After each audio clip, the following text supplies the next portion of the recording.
C'est fait.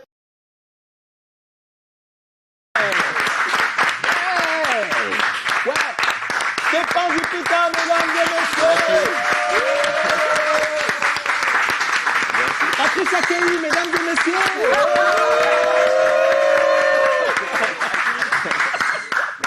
Bienvenue Stéphane, merci d'être là. Merci à vous de m'accueillir. Génial, hein? On est très content de t'avoir. Oh, moi doublement, c'est une grosse première, donc pour moi c'est tout un honneur d'être là et entouré de mes frères de FREF, de la faculté des lettres.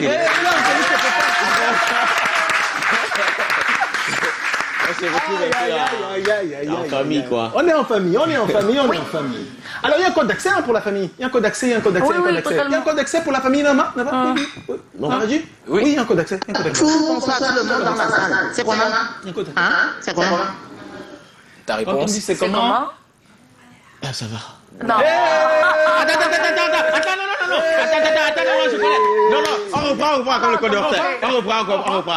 On reprend. Bonsoir tout le monde dans la salle. C'est comment? On est là!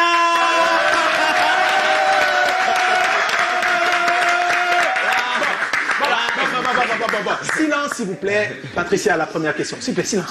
Oui, je ne sais pas si c'est une question sérieuse aussi.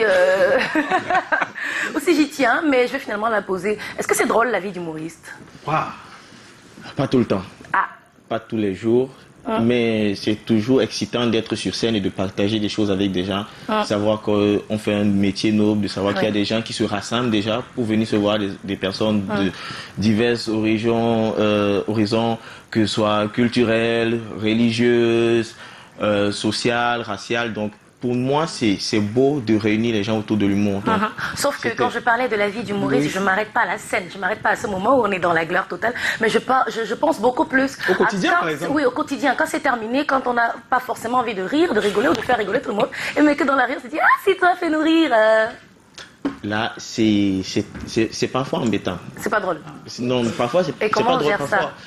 Bon, moi, généralement, je souris. Je souris et il y a des moments où j'ai juste envie de profiter de l'instant présent. Oui. D'être toi-même. Ouais, parfois en famille, mais on me dit, hey, l'humoriste, même dans les réunions de famille, on me dit, hey, toi l'humoriste, on a fini de manger, fais-nous gagner. Je dis, mais gars, arrêtez. Et puis l'autre côté où tout le monde veut te donner une blague, pas toujours drôle. Attends, tu vas jouer sur le Parlement du rire, tu vas voir, ça va faire rire les gens. Il faut dire ça. Quand tu viens, non, tu dis que, oui, je souris, mais après... Oui, c'est aussi le revers de la médaille, mais bon, on s'en plaint pas trop. Parfois, c'est souvent bienveillant, parfois les personnes ne s'en rendent pas compte aussi. Mais oui, en général, il y a plus de côté positif que de côté négatif. Mais comment on gère ça? Parce que je crois que ça va me servir moi aussi. On n'a pas tout le temps, il y a des jours où on n'est pas d'humeur, il y a des jours avec des jours sans. Les jours sans, mais qu'à côté on veut quand même rigoler ou on veut tout le temps te passer une blague. Comment tu gères pour ne pas frustrer l'autre en face, par exemple? Bon, je crois que le métier impose que je suis une personnalité publique. Tu as choisi. Donc en tant que personnalité publique, je sais ce que ça implique comme responsabilité. Déjà, toujours être un modèle, peu importe où tu vas. Donc je fais attention à ne pas faire les problèmes aux gens, à être toujours bienveillant. Je crois que c'est aussi une école à l'humanité. C'est-à-dire, même si tu n'es pas dans ton assiette, savoir que les autres te prennent toujours pour repère. Les gens ont besoin de ta lumière, les gens ont toujours besoin de toi parce que on veut que tu sois toujours là à reconfronter les gens. Donc je crois que c'est bien aussi. Même quand parfois, oui, d'autre part, comme tu le dis, c'est pas toujours évident à gérer. Mais il faut toujours rester cohérent. D'accord. Finalement, ma première question, comment c'était au début? Parce que quand on a l'impression que l'enfant veut être un rigolo. Oui. Ça passe pas toujours. Alors c'était comment les débuts? Avec la famille, l'entourage, comment est-ce qu'ils appréciaient ça? Les débuts c'était très compliqué. Jusqu'à il n'y a pas longtemps même, je peux dire. Très compliqué, c'est-à-dire? Très compliqué dans la mesure où, pour moi qui fais du stand-up, les arts de la scène, parce que je viens d'une longue école de théâtre. J'ai fait du théâtre pendant très longtemps. J'ai commencé à représenter le Cameroun bien longtemps avant qu'on me connaisse sur la scène humoristique à l'international. Donc quand j'ai viré à l'humour en 2017, c'était un challenge d'abord. C'était un challenge personnel. Au début, bon, c'était pas facile parce qu'à l'époque, jusqu'à présent même, il y avait des grands frères qui étaient très forts, comme Moustique, le charismatique et tout ça là. Donc, avoir une aura assez grande pour essayer de concurrencer et tout ça là, c'était pas évident. Et moi, je suis resté sur le créneau de la scène. Donc, à l'époque, il y avait Moustique qui avait très vite investi les réseaux sociaux, Facebook et tout ça là. Et moi, je me disais, bon, lui, il est déjà sur les réseaux sociaux, moi, je vais essayer de prendre une autre trajectoire, essayer de rester sur scène. Et ça n'a pas été évident du tout. Ça n'a pas été évident entre les désillusions parce que, voilà, au début, les gens te noient, hein, les amis te noient. Tu fais une blague, on te dit, gars, tu es très drôle, gars, tu es trop fort. Gars, tu es trop fort. Tu pars rejouer la même blague devant les gens, on te regarde comme ça, comme si c'était une conférence de presse. Je te dis même que, ben, moi, les gens ont dit de te poser la question. Donc, tu es gêné. On est censé rire à quel moment? On est censé rire à quel moment? Donc, entre ça, il faut savoir se relever, ne pas se décourager. Et bon, après, c'est vrai qu'aujourd'hui, la chance sourit, la chance toque à la porte, on ne manque plus de certaines choses. Mais en tant qu'humoriste, pour ceux qui ne sont pas encore sortis du lot, c'est hyper compliqué. C'est compliqué de vivre au quotidien, compliqué de subvenir à ses besoins. En tant que, bon, l'art en général au Cameroun, c'est un domaine très précaire. Si tu ne sors pas du lot, tu souffres énormément. Donc, pour moi, c'était ma passion. J'ai choisi les arts de la scène, théâtre, humour. Et tout le temps, quand on est en réunion ou bien quand tu causes avec maman, elle te dit, ouais, tu sais, c'est bien, on aime bien ce que tu fais là, mais il faut chercher le travail. C'est pas encore le travail. Et moi, dans ma tête, je me dis, mais c'est mon travail. Après, ça ne paye pas peut-être comme je l'espère, ça ne me donne pas encore ce que je lui offre, ça ne me donne pas encore en retour ce que je lui offre en termes d'énergie, en termes de temps. Donc, mais je sais qu'un jour ça va aller parce que je me donne tellement à fond là-dedans. Mais ça revient toujours. Donc c'était hyper compliqué. Donc en 2020, j'ai failli tout abandonner. J'ai failli tout abandonner. C'était hyper compliqué. La fermeture des salles, parce que moi, mon créneau, c'était les salles de spectacle. La fermeture des salles, je me dis, mais gars, qu'est-ce que je fais? Donc finalement, pour la première fois de ma vie, je fais l'ENS. Et j'échoue. Ça, c'est drôle. Et j'échoue parce que, voilà, le destin m'a envoyé un message, ta place n'est pas là-bas, ta place est ici, ta place est sur scène. Et juste après ça, j'enchaîne mon premier spectacle au Bauge qui a fait un carton. Canal Plus Cameroun qui me suit à l'époque, qui me dit, on va produire ton spectacle, on veut une deuxième date. Et Canal Plus qui achète le spectacle. Partant de là, le Parlement du Rire, saison 12. Là, c'est le grand boom. Oui, saison 12, saison 13. Et une nomination pour la première année au prix RFI Découverte Talent en 2021, l'année passée. Bon, moi, je me dis, gars, c'est déjà une grosse consécration. Donc, même si je ne gagne pas, c'est déjà bien d'être reconnu parmi les meilleurs humoristes d'Afrique et des Caraïbes. Donc, cette deuxième année, prix Découverte RFI. Donc, pour moi, c'est... Nomination et triomphe. Nomination et triomphe, donc parce que je me dis, bon, un Camerounais ne joue pas le bac 2 fois. Donc, justement. C'est vrai ça que les Camerounais ne jouent pas le bac 2 fois. Non, je connais les gars qui ont fait 7 ans. 7 ans. Okay. Justement, on l'a dit dans ta bio, Stéphane, tu es le lauréat du prix RFI Talent du Rire, édition 2022. Comment tu te sens après ça? C'est vrai qu'on n'a pas dit que tu es le deuxième Camerounais à atteindre, à avoir ce trophée après Bassek Fils en 2015. Oui, la première édition. Oui, la première édition. Toi, deuxième Camerounais, ça te fait quoi? Deuxième nomination, triomphe après, c'est quoi le ressenti? Bon, déjà, je suis soulagé.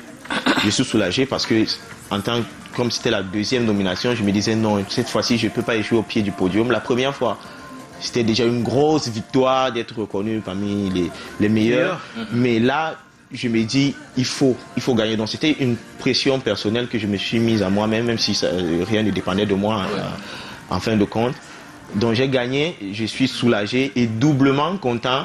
C'est doublement gratifiant de savoir que c'est le Cameroun que tu portes, c'est toute une nation que tu représentes. Parce que quand on met, c'est toujours une fierté, quand on met ton nom, Stéphane Dipita, le lauréat prix Cameroun, c'est beau, c'est tout un pays que tu portes, tu vois. Et j'ai la personne qui m'annonce le prix, Catherine Guérin de Gondwana City, elle me dit, en plus de ton talent, ce qu'on récompense, c'est un parcours, c'est un état d'esprit. Et pour moi, c'est tellement chaleureux d'entendre ça parce que ça résume assez bien tout mon parcours, toute cette trajectoire, ce risque que j'ai pris, la théorie du danger. Ce danger que j'ai pris en empruntant cette voie. Donc pour moi, c'est une grosse fierté. Et est-ce que ce prix-là a changé quelque chose dans la conception, par exemple, de l'entourage, de ce que tu avais choisi? Tu n'es plus la même personne depuis? Oui, ce prix a changé énormément de choses. Énormément de choses. Je crois déjà une grosse médiatisation. Je n'ai jamais été autant médiatisé de toute ma vie. Je te jure, tu te lèves un matin comme ça, tu deviens une star. Vraiment. Tu vois, avant, on m'appelait la star, entre guillemets, tu sens que c'était ironique. Ou bien on dit l'artiste. Tu sens que bon, l'artiste là, c'est un artiste de la moquerie. Mais maintenant, quand on dit l'artiste, tu sens quand même qu'il y a un peu ça pèse. Depuis, on parle de prix d'eau. On demande où est son prix. Il faut rappeler qu'il le recevra officiellement en février prochain au festival Capitale du Rire. Ouais, c'est à Abidjan normalement. Oui, c'est à Abidjan. Tu auras le trophée, mais il y aura aussi... Bon, ça va. Sans indiscrétion. Bon, moi, ma question, vraiment, ça me taraude l'esprit. Quand on se lance dans une carrière comme celle-là, et on atteint le niveau international, donc la compétition est très forte et très grande, quelle garantie on a qu'on sera toujours rigolo et amusant? Aucune. On n'a aucune garantie. Mais je compte sur moi-même parce que il n'y a pas plus travailleur que moi. Je me mets tellement de pression. Avant-hier, j'ai dormi à 2h du matin. Parce que si je ne crie pas... Faites pas ça chez vous. Faites ça chez vous. Non, Ne l'écoutez pas. Faites ça chez vous, bossez. En fait, moi, je me mets une pression constante de travail. Mais dormir à 2h le matin, le travail de l'humoriste, c'est quoi? C'est le travail d'écriture, de répétition, stand-up? devant le miroir. Beaucoup plus l'écriture. Pour la répétition, la mise en scène, je m'occupe de ça. Ah, c'est à ça qu'on servait les études de français et études francophones. Ça m'aide beaucoup. Ça m'aide beaucoup parce que je ne comprenais pas trop le lien. Les procédés humoristiques se basent beaucoup sur des figures de style et tout ça. Donc ça m'aide énormément. Donc pour moi, la pression personnelle au niveau du travail, je sais que peut-être je ne serai pas toujours au devant de la scène, mais mes œuvres seront toujours consistantes dans la mesure où on va aller me checker en 2025, 2030, on saura que voilà, je suis dans la constance et que je travaille, je bosse dur. Donc, je crois que pour moi, quand on fait ce travail, le plus important, ce n'est pas d'être le meilleur, parce que tu ne peux pas être le meilleur tout le temps. Le plus important quand on fait ce métier, quand on est artiste, c'est d'être un grand artiste. Et parce que quand on est grand une fois, on est grand pour toujours. Et ça passe par le travail, la détermination, le fait de pouvoir inspirer les jeunes, le fait d'avoir des personnes qui te regardent, qui disent « bon, je veux ressembler au grand frère ci ». Et ça, c'est le plus beau. Donc, tu ne seras peut-être pas là demain, mais ceux-là, ils vont venir derrière toi, ils vont dire que, gars, moi, si je suis devenu humoriste aujourd'hui, c'est parce que j'ai suivi les pas de Stéphane Depeta. Et pour moi, ce serait la plus grande gratification de ma vie. Magnifique. Ah, mais tu ne fais pas que des blagues, hein, tu sais être aussi très sérieux. Vraiment impressionnant. Bravo pour ton prix. Depuis le prix, moi je ne te connaissais pas avant, depuis le prix, je te follow sur Facebook. Et je trouve que tu es très créatif, vraiment très créatif. J'ai beaucoup aimé la blague sur les nouveaux billets de la BIAC. Ouais, vraiment. Il prend un bout de papier, il dessine des bonhommes dessus et il dit « Mon oncle m'a offert ça en me disant que ce sont les nouveaux billets de la BIAC. » C'est vraiment très créatif. Bravo pour ton travail, bravo pour ton prix. Oui, merci d'être là. Oui, Patricia? Oui, juste une autre question. Je me disais, tout à l'heure, tu disais à Titi que ça aide beaucoup les études, le parcours par lequel tu es passé avant d'être humoriste aujourd'hui. Ça aide beaucoup. Mais ça ne suffit pas, je suppose. Je veux dire, en dehors des efforts personnels, peut-être le travail qui fait dormir à 2h, est-ce qu'il y a autre chose qui devrait s'apprendre? Et est-ce que ça s'apprend à l'école ou tout seul sur le terrain? Je veux dire, les mimiques, par exemple, qu'il faut rajouter sur scène, des jeux et des choses comme ça s'apprend aussi à l'école ou effort personnel? C'est vrai quand même que le système camerounais n'offre pas une latitude de formation, en fait une multitude de formations dans tous ces domaines. Mais ailleurs, c'est assez développé. Il y a des écoles de stand-up où on va t'apprendre à tenir le micro carrément, te déplacer, les expressions, les procédés humoristiques, comment écrire une blague, quelles sont les différentes parties d'une blague. Donc je crois que c'est important. Pour le talent, il était là, mais il a fallu que je le peaufine. C'était le travail personnel, beaucoup de recherche. Mais comme je viens du théâtre, comme je viens du théâtre. Oui, ça aide m'a- beaucoup de faire du théâtre. Université Ça de Douala, c'est ça? Oui, l'université de Douala, Théâtre. j'ai eu 3 épis d'or avec l'université de Douala aux INIFAC et un épi Mais en fait, c'est même pas un hasard, tu es pas un épiphénomène, tu n'es pas tombé là comme ça. Non, pas par hasard. Bon, c'est vrai qu'à l'époque, quand je quittais l'université, c'est l'argent du ciment qui manquait, mais on avait prévu faire une statue. Les gens étaient fiers à l'époque. Donc, oui, parce que Mais il y avait la volonté. j'ai commencé à briller très tôt. C'est vrai que j'étais pas populaire, mais j'ai commencé à briller très tôt. Donc, oui, sur la scène, j'ai appris à maîtriser la scène beaucoup plus au théâtre. Donc, ce qu'on essaie de faire aujourd'hui, c'est que les personnes qui se rapprochent de nous, ou bien de moi, quand une personne me dit, bon, beaucoup d'humoristes m'écrivent, moi-même j'écris à d'autres humoristes pour me faire relire. Quand ils m'écrivent, ils me disent, bon, comment tu trouves cette blague? J'essaie d'apporter des retours, des critiques constructives, et tout, etc. Parce que je trouve que c'est important. Parce que nous, on n'a pas eu cette chance-là d'être accompagné, d'être formé. Donc, il faut juste se serrer la main et être en mesure peut-être de faire du Cameroun la plaque tournante de l'humour demain. Waouh, Stéphane, merci. Merci pour cette restitution pertinente et intelligente de ton parcours.